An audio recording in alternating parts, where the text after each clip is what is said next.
Ia o lava ona mātou whatulou. Ma o lea e pe ia i wātapu.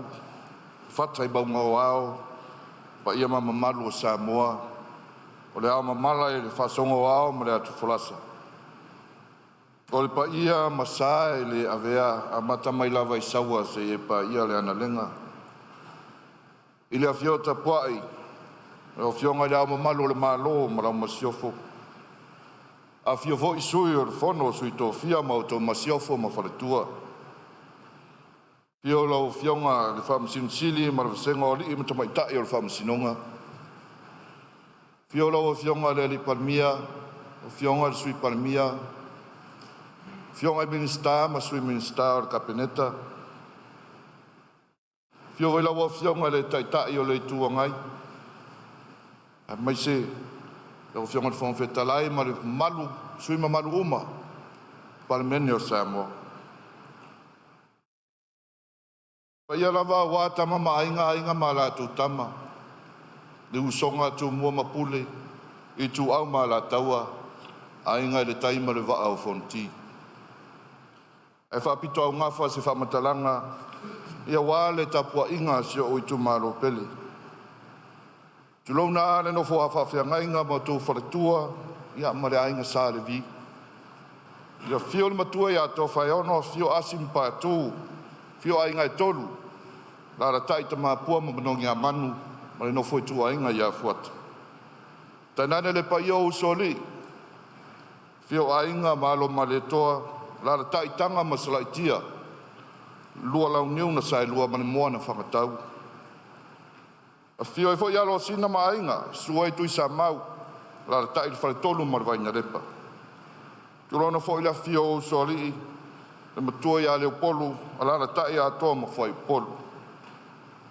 Pio vai lau a fionga le tāpunu ura, fionga so ialo a lara tai faitau, o lua tō lua ia pua sengi ma palota mai. Tulou na lava. Le whangaro ina fo ia fia isi o na vau, ina i o ainga. I atu no mamau e mai se fo i Sāmoan nei. Si o tō lua, ma si maa whanau. Ia eo te whaataro whaatu, i le suafa manu mālo Iesu Keriso nei Tai'ao. E fōnga tā se whamatalanga. E whainga tā ia le tautua sa whaatino lau fionga le whong whetalai ma le mamalu le mauta. O le amatanga mai o le sāwalinga ino o maea le whaatautonga. Whai ma Sui Faipule o le Vaimauga tonu. Sa le imapu le tausawali. Ma saili, manongi, ma ao mai fina ngalo lo Itūmālō. I lea sāwalinga na manino ai.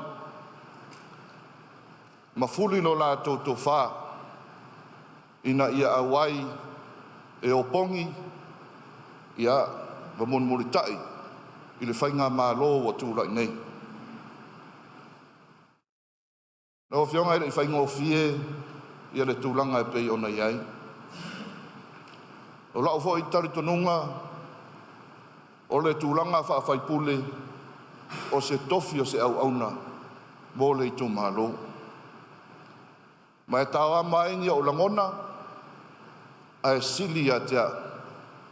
Le mea wa ta oto ai le whātou whala inga. A Vaimauga tonu. Le mea lea wa lai ona o uia la umar tu la fono. A wala e tatau ona whaatinu. Ina ia whaamalia inai. Le tō whā wa mahea ona whaalele. Ia tupu matamali. Mai se vai whaletua matausi. E o ai le tupulanga talavou. Ia mātou whailoa inga sa whaatinu. Lea wa o savalia i lea so. Na o whionga i le whongwetalai. A mai se o Itūmālō fo whawhangwha mai.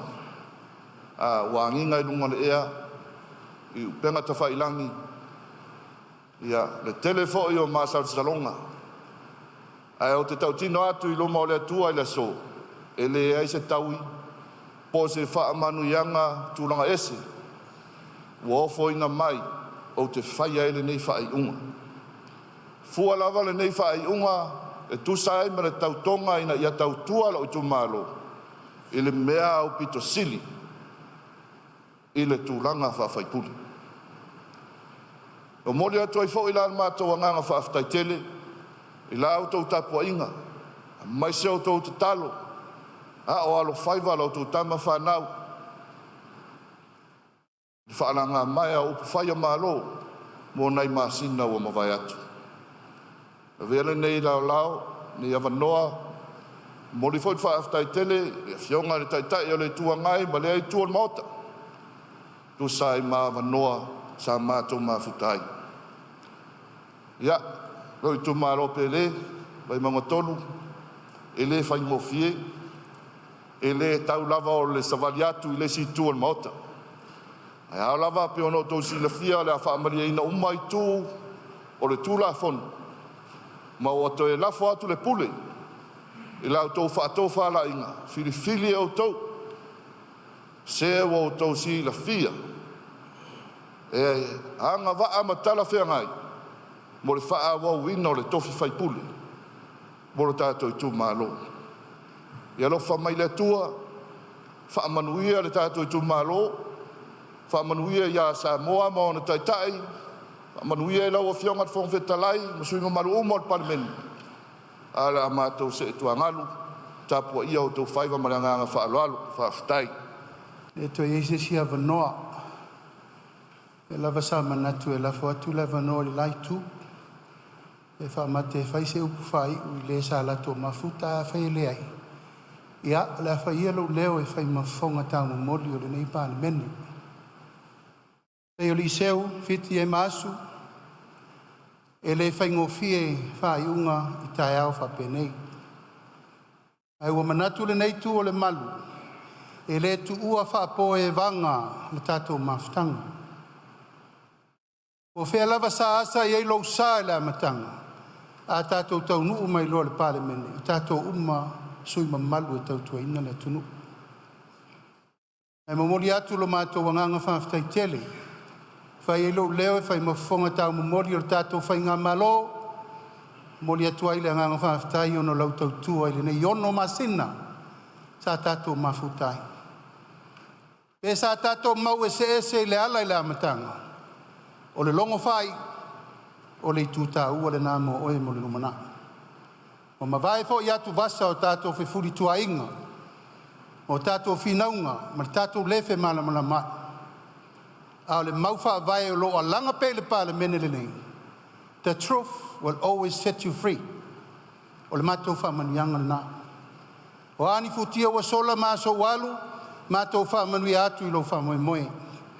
Mātou whapai atu fo i le pai o le Itūmālō Vaimauga tolu, sa mwhai ngai le vea, wa le pai o ainga ma tapau, whale o polu o tō whinga. O lea wa whiri lau tau sui e whai le mea mi o tonu.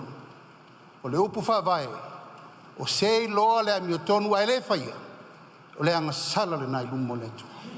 Mātou whamanu atu, mātou tāpo atu, maua sauni, le whai ngā mālo ma le aingo le whātua tua i le tua Samoa tasi, mātou tele lango i lo whamoe moe. Loto tele, ma ia manuia, a lofa tele atu i tāpe nanga uma, whamanuia le tua la sanga mure lumanai. So i fua ma ia manuia.